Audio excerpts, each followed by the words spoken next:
السلام علیکم ورحمۃ اللہ وبرکاتہ۔ بسم اللہ الرحمن الرحیم۔ امام بخاری ریسرچ اکیڈمی علی گڑھ سے شائع ہونے والے ہفت روزہ الجمعہ میگزین 16 فروری 2024 مطابق 5 شعبان 1445 ہجری کے مضامین کی آڈیو ریکارڈنگ پیش خدمت ہے۔ پہلا مضمون ہے ذکر انبیاء، قسط نمبر 66، حضور صلی اللہ علیہ وسلم کی وفات مبارکہ۔ حج سے واپسی کے بعد سے ہی آپ صلی اللہ علیہ وسلم کی جانب سے ایسی علامتیں ظاہر ہونی شروع ہو گئیں جن سے معلوم ہوتا تھا کہ اب اس دنیا میں آپ کا قیام بہت تھوڑا رہ گیا ہے، اب آپ اپنے مولا حقیقی کے پاس جانے والے ہیں۔ اور دراصل آپ جس مشن پر آئے تھے وہ پورا ہو چکا تھا۔ پورے عرب میں اسلام کی روشنی پھیل چکی تھی اور اس کی کرنیں عرب سے باہر بھی پھیلنے لگی تھیں۔ جس دین کو آپ لے کر آئے تھے اس کے مکمل ہونے کا اعلان کیا جا چکا تھا۔ اب باقی کا کام آپ کے صحابہ اور آپ کی امت کا تھا کہ وہ اپنے نبی کے لائے ہوئے دین کو دنیا کے کونے کونے تک پہنچائیں، اور تاریخ گواہ ہے کہ انہوں نے ایسا کر کے بھی دکھا دیا۔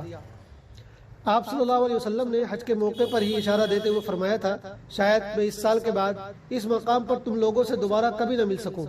پھر واپسی کے بعد ماہ سفر کے شروع میں آپ احد پہاڑ کے پاس تشریف لے گئے اور شہیدوں کے لیے دعا کی۔ ایک رات جنت البقیع تشریف لے گئے اور ان کے لیے مغفرت کی دعا کی۔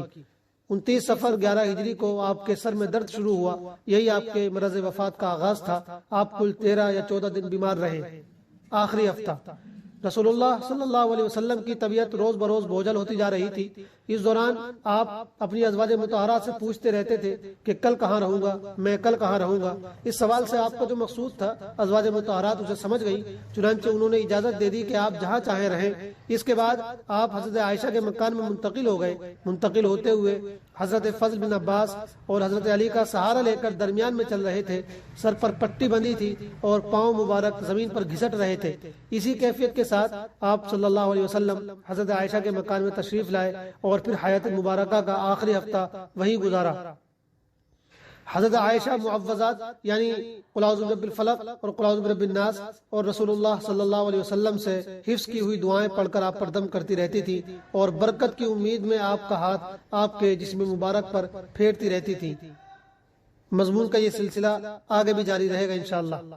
دوسرا مضمون ہے سلسلہ درس حدیث، ماہ شعبان کی فضیلت اور حکمت، قسط نمبر 26۔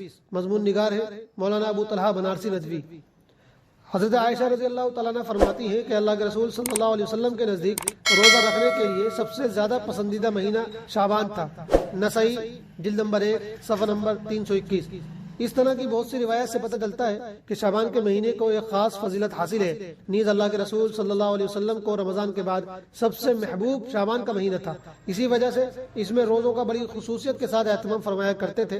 البتہ یہ بات ذہن میں رہنی چاہیے کہ شعبان کے روزے نہ تو فرض ہیں، نہ ہی واجب اور نہ ہی سنت مؤکدہ، زیادہ سے زیادہ انہیں مستحب کہا جا سکتا ہے، جن کے رکھنے پر ثواب ہوگا اور نہ رکھنے پر کوئی مواخذہ نہیں ہوگا۔ اسی کے ساتھ اس بات کا بھی خیال رکھنا چاہیے کہ روایتوں میں شعبان کے آخری ایام میں روزہ رکھنے سے منع کیا گیا ہے، اس لیے جو بھی روزے رکھنے ہوں وہ 15-16 تاریخ تک رکھ لیں، اس کے بعد نہ رکھیں۔ اس میں حکمت یہ ہے کہ کہیں رمضان سے پہلے زیادہ روزہ رکھنے کی وجہ سے کمزوری پیدا نہ ہو جائے اور روزہ رکھنے سے دل بھر نہ جائے۔ اس لیے ضروری ہے کہ رمضان کے لیے نشاط اور چستی باقی رہے اور رمضان کے روزے پوری قوت اور دل جمعی سے رکھے جا سکے اور دیگر عبادت بھی پوری قوت اور نشاط کے ساتھ انجام دی جائیں۔ ایک حدیث میں نصف شعبان کے بعد روزے مت رکھو بلکہ کھاؤ پیو اور طاقت حاصل کرو۔ ترمذی شریف جلد نمبر 1 صفحہ نمبر 155۔ البتہ یہ واضح رہے کہ یہ ممانعت ان لوگوں کے لیے ہے جن کو روزہ رکھنے سے کمزوری ہو جاتی ہے، لیکن جو لوگ اس کی طاقت رکھتے ہیں اور روزے ان کو کمزور نہیں کرتے وہ اگر چاہیں تو نصف شعبان کے بعد بھی روزے رکھ سکتے ہیں۔ فتح الباری جلد نمبر 4 صفحہ نمبر 253۔ بہرحال اس میں کوئی شک نہیں کہ شعبان کا مہینہ رمضان کی تیاری کا مہینہ ہے۔ اگر ہم چاہتے ہیں کہ ہمیں رمضان کے خاص انوار و برکات حاصل ہوں اور رمضان کی عبادتوں کا شوق ہمارے اندر پیدا ہو تو شعبان میں کثرت کے ساتھ نفلی روزے رکھنے اور دوسری عبادات انجام دینے کی عادت ڈالیں۔ شعبان کے ان روزوں کو رمضان کے روزوں سے وہی نسبت ہے جو فرض نمازوں سے پہلے پڑھی جانے والی سنتوں کی ہوتی ہے۔ جس طرح سنت فرض نماز کے لیے تیار کرتی ہے، اسی طرح شعبان کے روزے رمضان کے لیے تیار کرتے ہیں۔ تیسرا مضمون ہے اخلاقیات، لالچ بری بلا ہے۔ مضمون نگار ہے محمد خالد ضیاء صدیقی ندوی۔ اللہ کے رسول صلی اللہ علیہ وسلم نے ایک حدیث پاک میں 3 ایسی چیزوں کا تذکرہ فرمایا ہے جو انسان کی ہلاکت کا سبب بنتی ہیں۔ آپ نے فرمایا ہلاکت کا سبب بننے والی 3 چیزیں یہ ہیں: لالچ جس کو پورا کیا جائے، خواہش جس کی پیروی کی جائے، اور انسان کی خود پسندی یعنی اپنے ہی کو بہتر سمجھنا۔ المعجم الاوسط للطبرانی حدیث نمبر 5754۔ اس حدیث پاک میں جن 3 مہلک چیزوں کا تذکرہ کیا گیا ہے ان میں ایک لالچ بھی ہے۔ لالچ کے لیے حدیث شریف میں جو لفظ آیا ہے وہ ہے شحن، اور شح کہتے ہیں مال سمیٹنے کی شدید حرص اور خرچ کرنے میں انتہائی کنجوسی کو، یعنی انسان کے پاس جو چیز نہ ہو اس کو حاصل کرنے کی وہ شدید خواہش اور لالچ رکھے، اور جو چیز اس کے پاس ہے اس میں بخل اور کنجوسی کا مظاہرہ کرے۔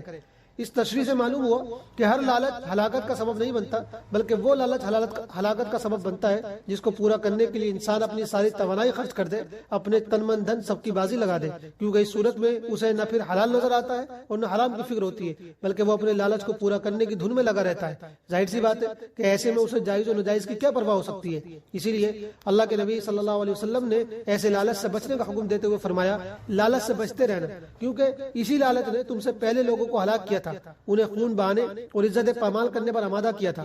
مسلم شریف حدیث نمبر 2578۔ ایک دوسری حدیث میں فرمایا تم لالچ سے بچو کیونکہ تم سے پہلے لوگ اسی لالچ کے چکر میں ہلاک ہوئے۔ لالچ نے انہیں کنجوسی کرنے کا حکم دیا تو انہوں نے کنجوسی کی، لالچ نے انہیں رشتوں کو توڑنے کا حکم دیا تو انہوں نے رشتوں کو توڑ دیا، اور لالچ نے انہیں گناہ کا حکم دیا تو انہوں نے گناہ کا ارتکاب کیا۔ ابو داؤد حدیث نمبر 1700۔ ان دونوں حدیثوں سے اندازہ لگایا جا سکتا ہے کہ لالچ کیسی بری بلا ہے۔ لالچ کی ہلاکت خیزی کو اس بات سے سمجھا جا سکتا ہے کہ یہ انسان کے سکون کو غارت کر دیتا ہے۔ لالچ انسان کو کبھی چین سے بیٹھنے نہیں دیتا۔ لالچی انسان مال کی ہوس اور اقتدار کی خواہش میں ایسا اندھا ہو جاتا ہے کہ وہ گناہ، ظلم و زیادتی اور قتل و غارت گری تک پر آمادہ ہو جاتا ہے۔ آج کی مہذب دنیا اپنی دولت بڑھانے کے لیے جو ناپسندیدہ اقدامات کرتی ہے اس کے پیچھے یہی جذبہ کار فرما نظر آتا ہے۔ اس لیے ہم سب کو اس باطنی بیماری سے بچنے کی کوشش کرنی چاہیے تاکہ دنیا و آخرت میں ہم کامیاب ہو سکیں۔ اللہ تعالیٰ کا ارشاد ہے جو لوگ اپنے دل کے لالچ سے محفوظ ہو جائیں وہی کامیاب ہیں۔ سورہ تغابن آیت نمبر 16۔ آخری کالم ہے مسائل۔ سفر میں چھوٹی ہوئی نمازیں قصر پڑھی جائیں گی یا مکمل؟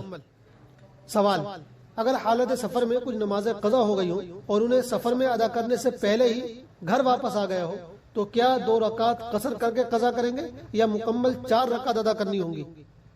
جواب: حالت سفر میں جو نمازیں چھوٹ گئی ہیں ان کی قضا میں قصر ہی لازم ہے، یعنی 4 رکعت والی فرض نماز 2 رکعت ادا کی جائے گی، چاہے اپنے مقام پر پڑھیں یا سفر کی حالت میں پڑھیں۔